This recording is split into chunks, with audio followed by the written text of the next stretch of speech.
The Apache warrior's breath clouded in the frozen night air as he watched his two daughters shiver, their tiny ribs showing through skin. Winter had turned the mountains into a graveyard, and he knew death was stalking them. The mountains were merciless that year. Snow had fallen early, piling deep into the ravines and pressing against the twisted pines until their branches groaned. The wind swept endlessly down the ridges, carrying with it a dry cold that cut like a knife. Every creature that could flee had gone. The deer had disappeared into lower valleys, the rabbits into hidden burrows. Even the ravens, who usually circled patiently overhead, seemed fewer.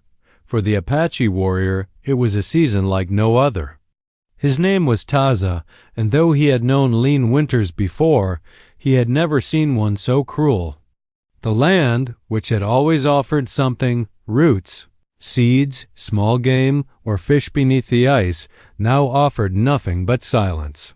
He had led his two daughters high into the mountains in autumn, chasing elk herds and gathering pine nuts, but a sudden storm had trapped them before they could return to their people. Now, weeks later, the three of them were stranded in a lonely wilderness of white. The girls, little more than children, huddled close together inside the crude shelter their father had built. Their ribs pressed against their skin, and their faces were pale, drained of the playful flush that had once warmed their cheeks. Taza gave them all he could. Every scrap of food he found went into their mouths before his own, but it was never enough. He could see the hunger hollowing them from the inside out. At night, he wrapped them in the warm buffalo hide, pressing his body against theirs to keep the warmth from escaping into the cold void. Yet the cold always found a way. Taza remembered other winters, when the fire was bright and the belly was full. His wife had sung to the children, her voice rising with the crackle of flames. She had not lived to see this winter. Sickness had carried her away seasons ago. Now her daughter's thin arms clung to him the way they had once clung to her, and the warrior carried the weight of both father and mother on his shoulders. He told himself he would not fail them, though with every passing day, doubt gnawed at him like hunger. He hunted relentlessly, moving through the snow with the patience of a wolf. He set snares for rabbits, but the loops lay empty each morning. He tracked deer for hours, only to find hoof prints fading into the white void. Sometimes he thought he heard movement in the forest, a crack of branches, a faint scurry, but when he searched, nothing appeared. The land had gone silent, as if even the animals feared the wrath of this winter. Hunger sharpened his senses. He found himself listening to the snow itself, to the whisper of the wind as though it might reveal where food was hiding. His stomach ached with a constant burning emptiness. The warrior knew hunger was a kind of spirit, one that haunted men, testing their will. He had seen others fall to it, warriors who gave up, who lay down in the snow and never rose again. But he was not alone. His daughters' lives depended on him, and so he kept walking. The girls tried to be brave. The older one, Nahalin, spoke softly to her sister, telling her the old stories their mother had once told. She recounted tales of Coyote the trickster and the great eagle who carried the people upon its wings. Her voice wavered with weakness, but she forced a smile each time her father returned, empty-handed, from the woods. The younger girl, Shuli, barely spoke now, her strength waning. She only looked at her father with wide, trusting eyes, as though certain he would find a way. That trust was a heavier burden than the cold itself. At night, when the wind screamed and shook the shelter walls, Taza stared into the dying fire and wondered how much longer they could endure. He had already burned nearly all the wood he had gathered, and the drifts outside were too deep for his daughters to travel through. Each morning, when he rose to hunt, he wondered if that day would be the one when he returned to find them still and silent, but still he fought. Each step into the snow was a vow.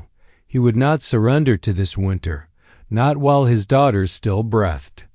The mountains might test him, the wind might scour him raw, But he would keep moving until he found food, or until his body gave out. Yet even as he clung to this determination, he felt the thinness of hope. The land was empty, stripped bare by the cold. And as he looked into his daughters' hollow faces, he knew the season itself was his enemy, and winter was not done with them yet. The hunger did not pass. It deepened, sharpening every hour into a torment.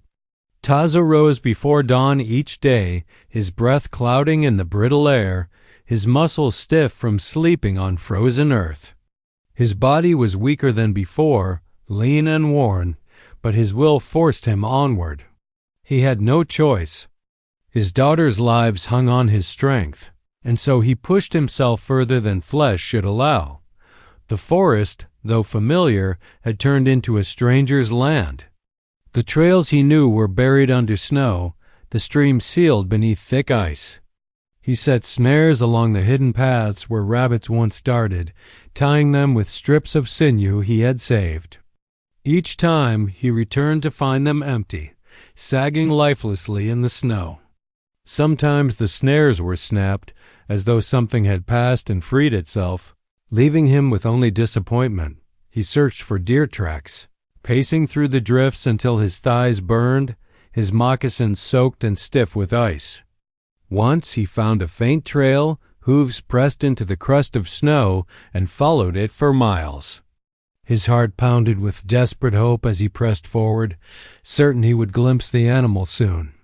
But the trail vanished into a rocky slope, swallowed by the wind, leaving him staring into emptiness. His hunger roared at him then, and in his fury he struck the snow with his spear until his arms ached. Still, he pressed on.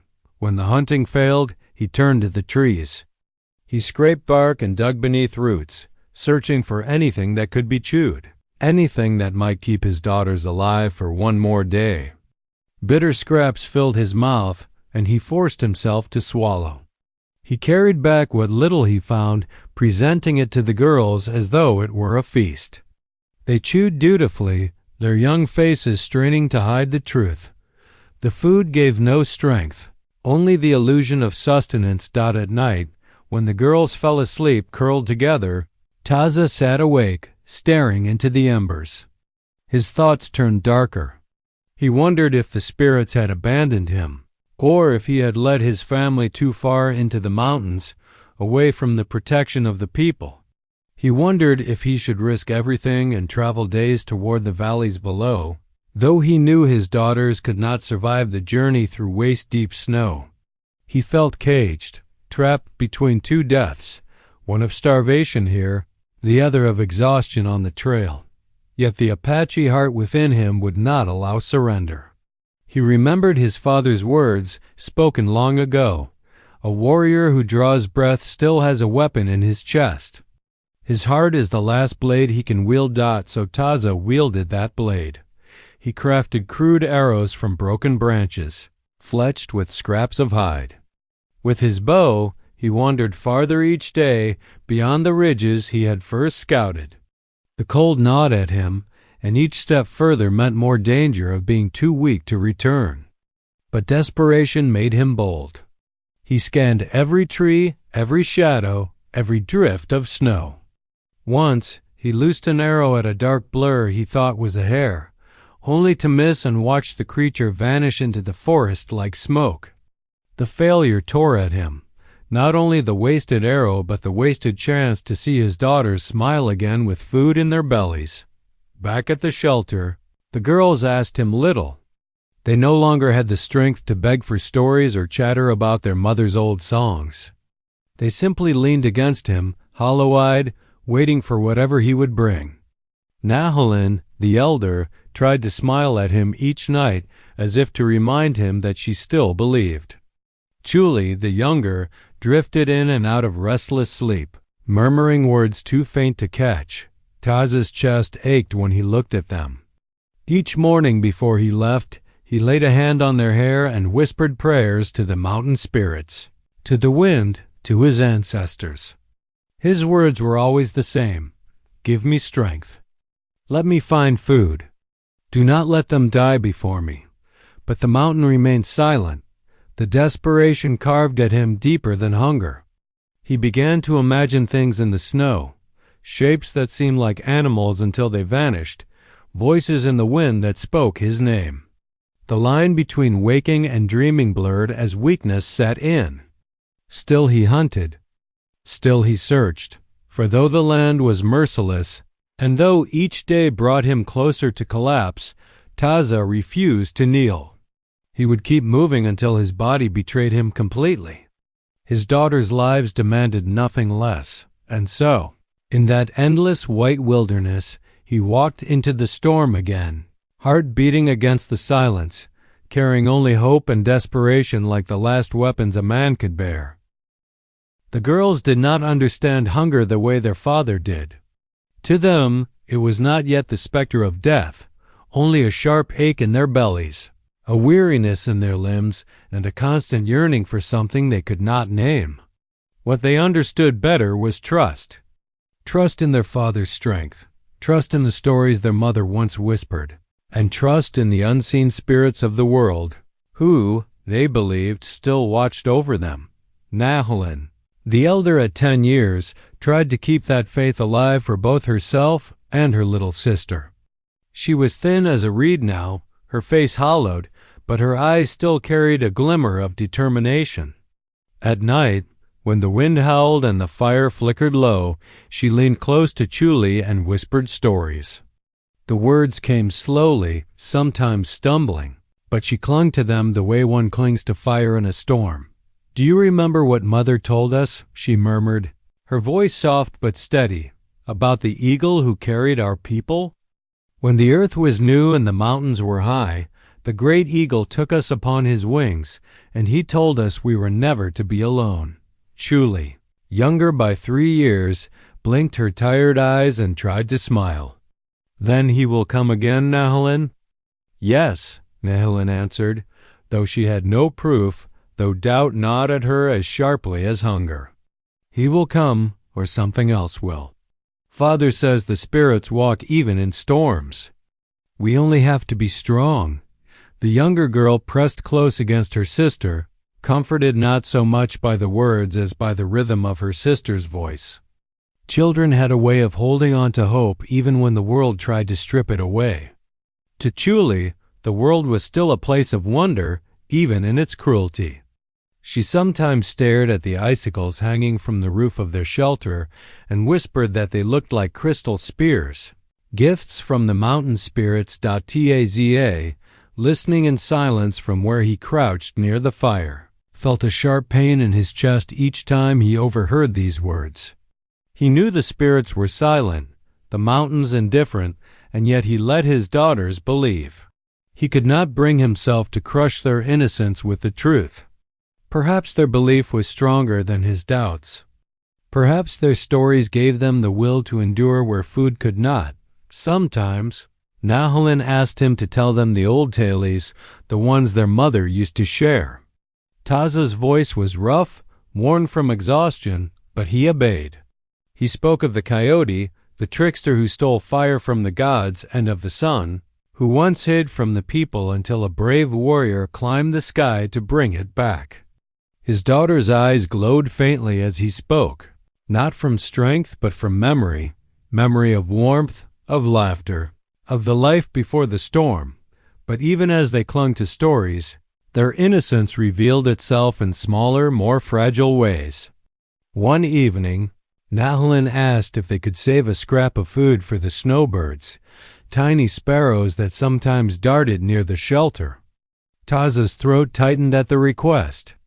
They had so little, hardly enough for themselves, yet his daughter still thought of sharing with creatures of the wild.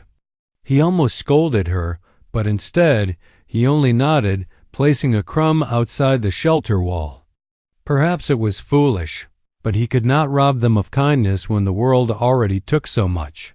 Chuli, too, revealed her innocence in quiet moments. She once held her thin hands out to catch falling snowflakes and whispered, "They are like the stars, only closer." She laughed faintly as the flakes melted on her skin, though her laughter quickly gave way to shivers. For her, even hunger could not strip the world of its beauty entirely. Their father marveled at it.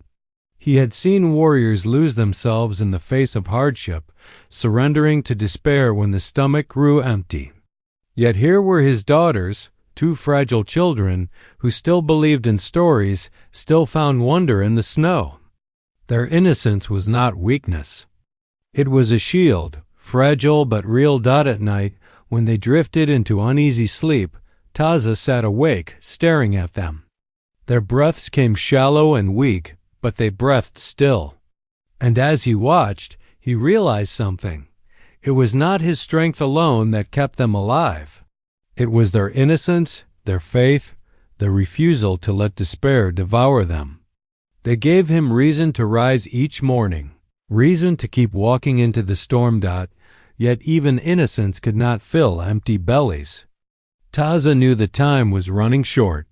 The girls' stories and laughter were thinner now, fading like the fire's last glow. And as he lay beside them, listening to the howl of the mountain wind, he wondered how long their innocence could protect them before hunger claimed its toll. Still, they dreamed, and still they believed. And for that, he kept moving. The storm came without warning. All day the sky had been the color of lead, heavy and brooding above the mountains. By evening, the wind sharpened, howling through the trees like the cries of unseen spirits. Snow fell thick and fast, burying the old tracks, smothering even the faint signs of life Taza had searched for. By the time he returned to the shelter, his face and hands were raw with cold, his body trembling from exhaustion. He carried nothing but a few twigs for the fire. Inside, the girl stirred weakly as he entered. Nahalin managed a faint smile, while Chuli barely opened her eyes. Taza lay down beside them, pressing close to share warmth, and fed the fire its last scraps of wood.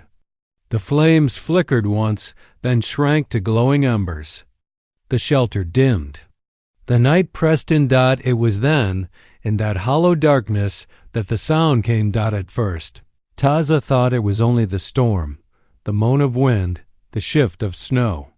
But soon he heard footsteps.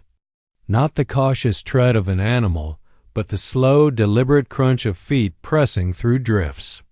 His body tensed. He reached for his bow, though his fingers were stiff and clumsy with cold. His heart hammered. In these mountains, men did not wander by chance. Who could be walking in a blizzard? The footsteps drew closer, unhurried, almost calm, until a shadow moved across the snow outside the shelter's opening. Then, without ceremony, a figure stepped inside. Taza's grip tightened on the bowstring. His daughter stirred, frightened, pressing closer to him. The fire's glow revealed her face. She was a woman. Pale-skinned, her features sharp yet strangely gentle. Her hair hidden beneath a white hood that seemed to blend with the storm outside. She carried no weapon, no bundle, no pack. Her feet were bare against the snow, yet she did not shiver. Her eyes, pale as ice, regarded Taza and the children with a calmness that unsettled him. For a long moment, the only sound was the storm's fury beyond the walls. Taza raised his bow. "Who are you?" His voice cracked with hunger and suspicion. The woman did not flinch. She stepped closer to the fire and lowered herself to the ground, her movements graceful and sure. "You are starving," she said, her voice soft but carrying easily over the howl of the wind. Nahalin and Chuli's eyes widened at the sound of her words. They understood her speech, though it was not the Apache tongue. Somehow, the meaning sank into their ears as though it were their own language. Taza's eyes narrowed. "Why are you here?" Instead of answering, she reached into the folds of her cloak. When her hand emerged, it held food. Strips of dried meat, a small pouch of berries, a piece of flatbread. She placed them gently on the ground as though offering them to the fire itself. The rich scent filled the shelter, sharp and intoxicating, and the girls gasped, their thin bodies trembling with sudden yearning. Taza's suspicion warred with desperation. He wanted to snatch the food, yet some instinct held him back. Nothing in the mountains came without cost. "What do you want from us?" he asked, his voice low, wary. The woman's eyes met his. They were steady, endless, like the frozen sky. "Nothing," she said simply. "Eat." Nahilin glanced at her father, eyes pleading. Chuli whimpered softly, unable to look away from the food. Taza's chest tightened. He could not deny his daughters, not when life itself lay within arm's reach. Slowly he lowered his bow. With cautious hands, he divided the food between the girls. They devoured it hungrily, their faces brightening with life for the first time in many days. The woman watched silently, her expression unreadable. She did not eat, though she sat as though the cold and hunger meant nothing to her. Taza's suspicion deepened, yet a strange calm spread through the shelter. The storm outside still roared, but its fury seemed distant now, muffled.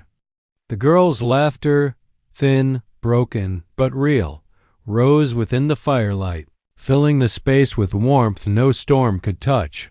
Still, Taza could not quiet the questions rising in his heart. Who was this woman who walked barefoot in snow, who carried food as if conjured from air, who came in the darkest hour when hope was nearly gone? He did not speak them aloud. For that night he only watched, guarding his daughters as they ate, while the pale woman sat like a figure carved from frost and flame, her presence both human and otherworldly. When at last the girls fell asleep, their bellies full and their breaths steady, Taza remained awake, staring into the firelight.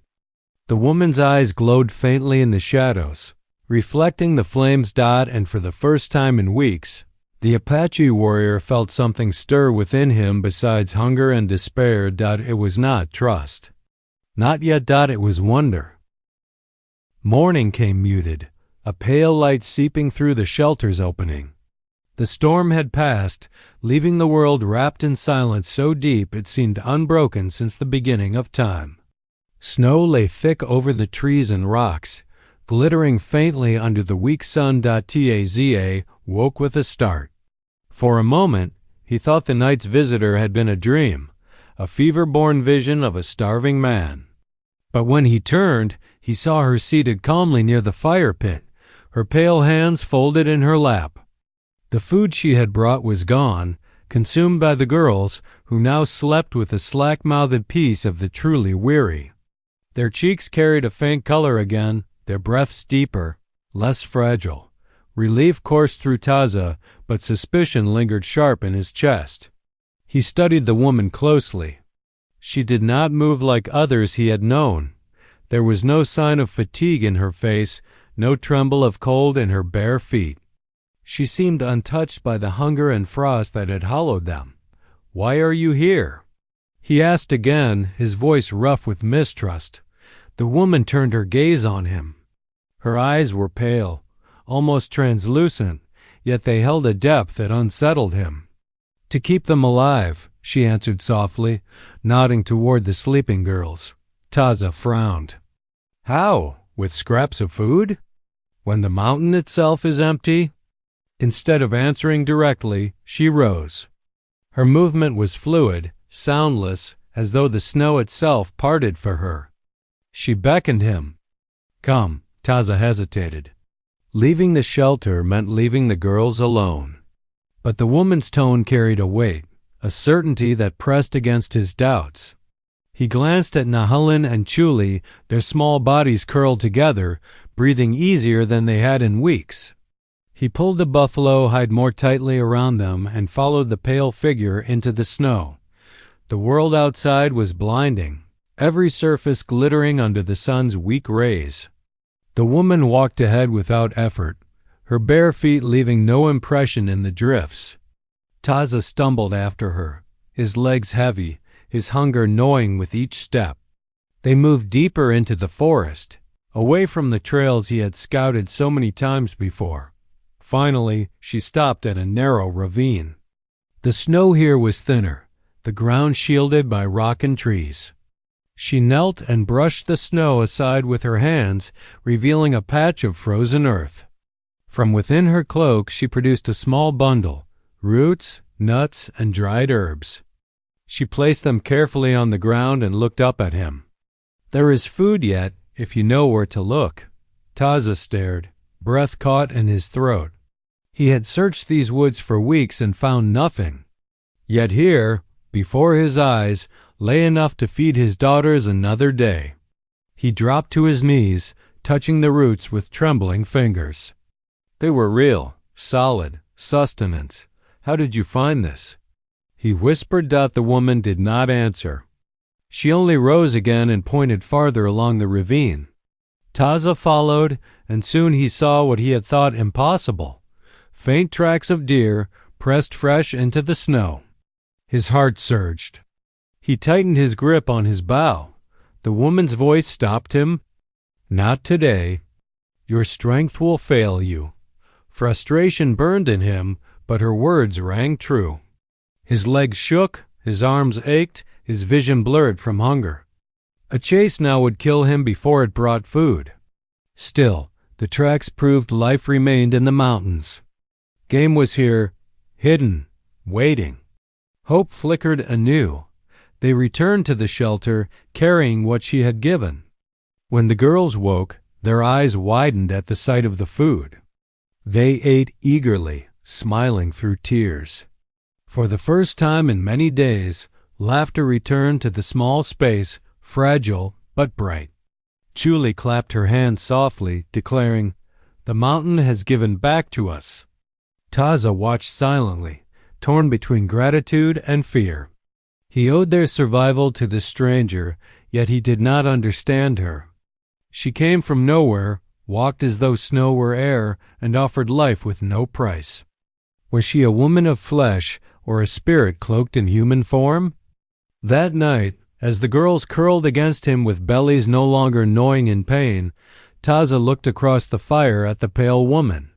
She sat unmoving, eyes steady, watching the flames. She was both comfort and mystery. A gift of survival, yes, but also a riddle he could not yet solve. The days that followed blurred into one another, each marked by the pale woman's quiet presence. She remained with them in the shelter, though she spoke little. She never asked for food, never seemed to sleep. At times Taza would glance at her when the fire was low, and he thought she sat as still as stone, her face half lit by the flames, her eyes reflecting both warmth and cold. The girls, unburdened by suspicion, accepted her without question. Nahalin smiled more now, her strength returning in small sparks. Julie laughed again, chasing the smoke with her fingers and whispering to the woman as though she were a long-lost aunt returned from the spirit world. The pale figure answered their chatter with a nod or a gentle word, but most often she listened, her gaze soft upon them, as if she had come for no reason other than to witness their survival. For Taza, it was different. His heart warred with itself. Gratitude filled him. His daughters lived because of her, yet unease gnawed at him just as fiercely as hunger once had. He could not shake the image of her bare feet in the snow, leaving no tracks. He had tested it himself. One morning he pretended to fetch wood and doubled back to follow her path. Where she had walked, the snow lay untouched, smooth as if no body had passed. When he returned, she was waiting. Her pale eyes met his, unblinking. "The forest is deep," she said softly. "Do not lose yourself in it." He had no words to answer. At night, when the girls slept, Taza lay awake, staring into the fire, listening to the silence between each crackle. His mind raced with questions. Was she a woman who had wandered from far lands? If so, why did she carry no pack, no weapon, no sign of hardship? Or was she something else, a spirit of the mountain, taking form to test or to aid them? Among his people, there were stories of such beings. Spirits who walked as men, women, or animals, stepping into the mortal world to guide or deceive. Some brought gifts, others curses. The line between them was thin as a knife's edge. The Apache warrior remembered his wife's words, spoken long ago by the fire. If ever you see one who walks where no person should, look not only at their hands, but at what they leave behind. A true spirit leaves nothing but mystery, and what had this woman left? Footsteps erased. Food conjured.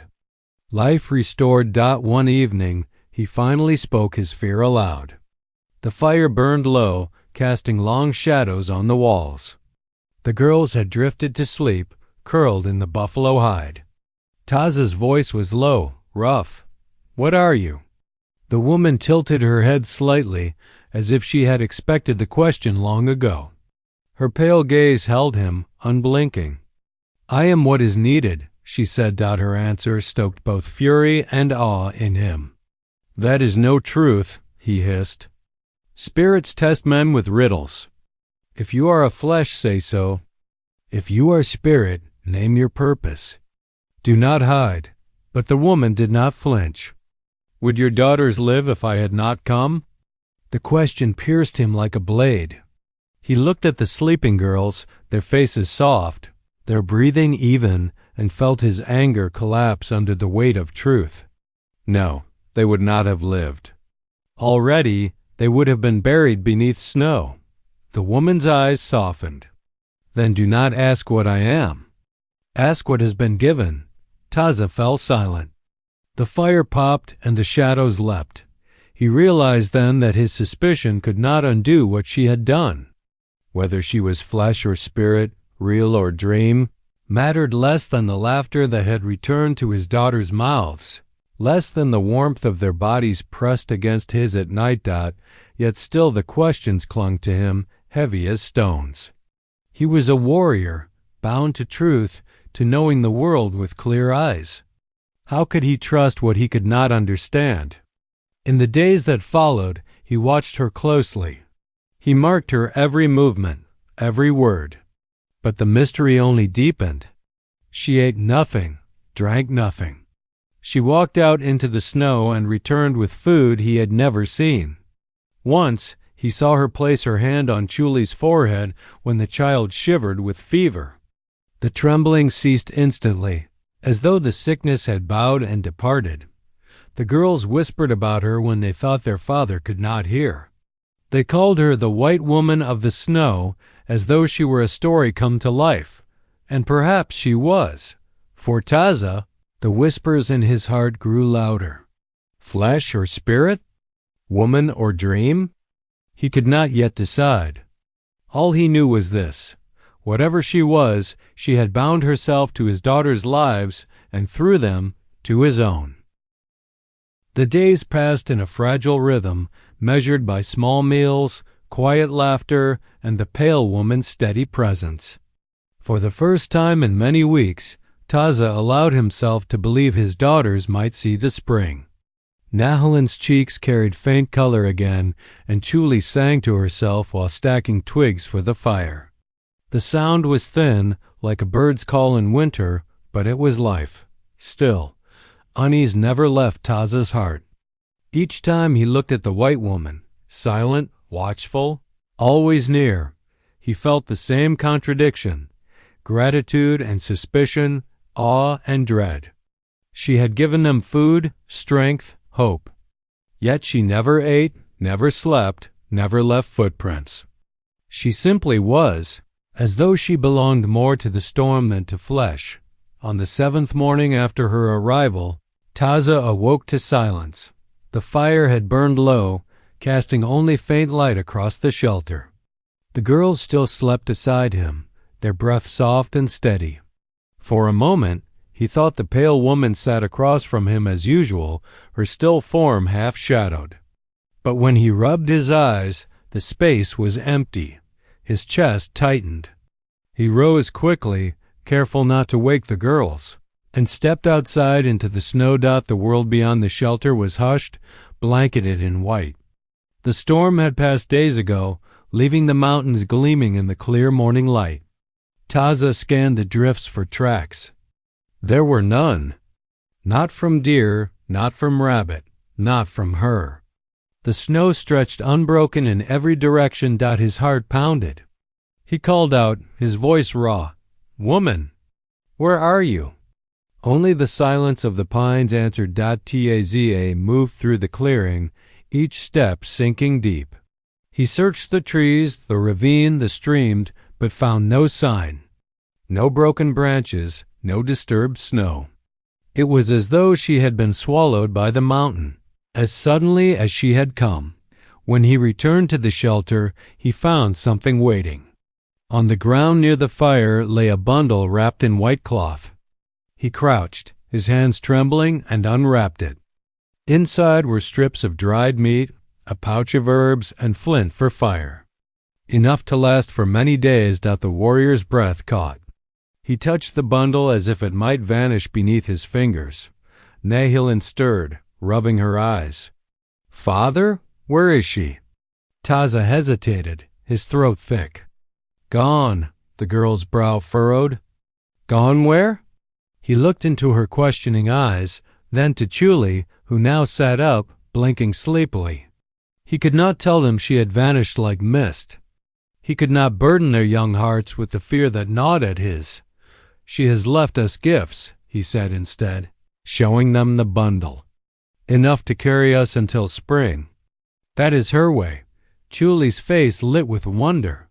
She was a spirit then. The Snow Woman.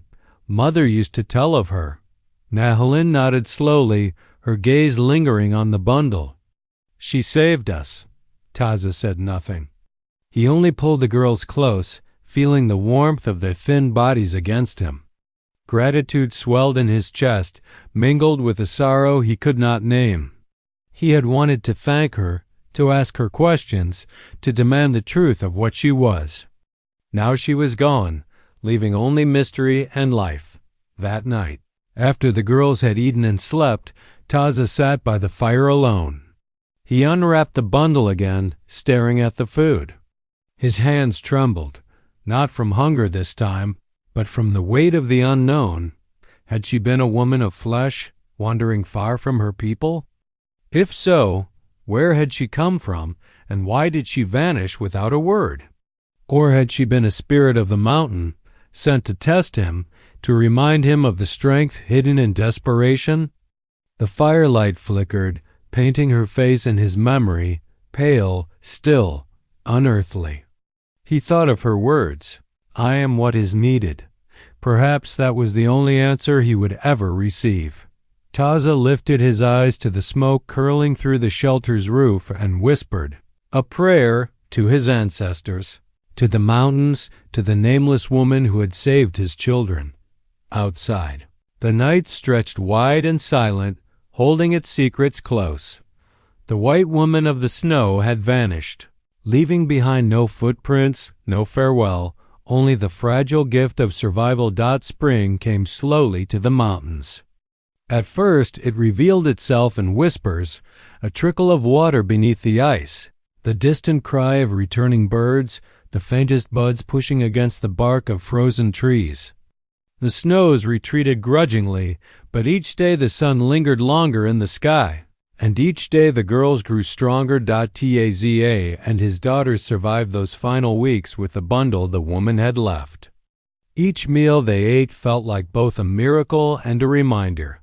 She was gone, but her presence lingered in the food that kept them alive. By the time the first shoots of green broke through the snow, the bundle was nearly empty. And yet, by then, they no longer needed it. Life had returned to the land. The game moved again through the valleys. Firewood was plentiful. The air itself carried the promise of warmth.